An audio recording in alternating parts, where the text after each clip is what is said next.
इच्छा जगती है तो उसे फिर इस संसार में कुछ अच्छा नहीं लगता। न भूख लगती है, न प्यास लगती है, न रात को नींद आती है, न दिन को चैन रहता है।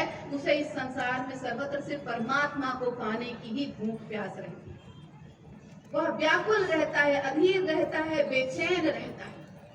तो उस व्यक्ति की परमात्मा प्राप्ति की इस व्याकुलता को देखकर, इस बेचैनी को देखकर बीमारी समझकर परिवार के लोग राज्य के सबसे बड़े वैद्य को बुलाते हैं कि इस जीव का, इस व्यक्ति का उपचार कीजिए।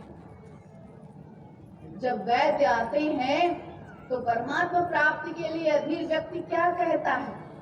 सदगुरु कबीर साहब कह रहे हैं, कबीर वैद्य बुलाइया जो भावे सो ले, जही औषधि से हरि मिले ते औषधि मोहि दे।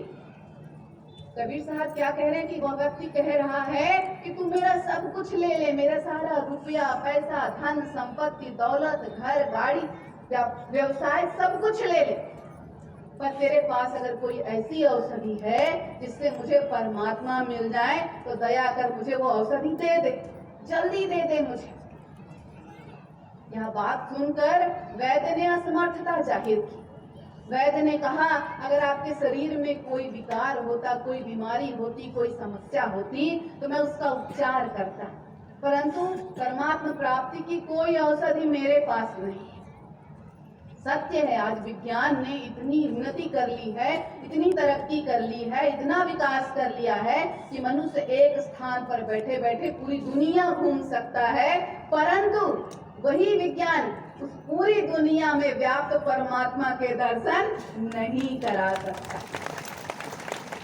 कोई ऐसी दवा, कोई ऐसी औषधि, कोई ऐसा तरीका, कोई ऐसी खोज आज तक बनी ही नहीं है जो इस दुनिया में जीवात्मा को परमात्मा का दर्शन करा सके, उनसे मिला सके। तो वैद्य ने असमर्थता जाहिर की कि मेरे पास ऐसी कोई जड़ी नहीं है, ऐसी कोई दवा नहीं है जिससे मैं आपको परमात्मा के दर्शन करा सकूं। तब वह व्यक्ति क्या कहता है? परमात्मा के लिए व्याकुल, परमात्मा के दर्शन के लिए व्याकुल जीव क्या कह रहा है? सदगुरु कबीर साहब कह रहे हैं, जाहु वैद्य घर आपने तेरा किया न होए, जिन यह वेदना निर्मयी अब भला करेगा सो। जाओ वैद्य, तुम अपने घर जाओ।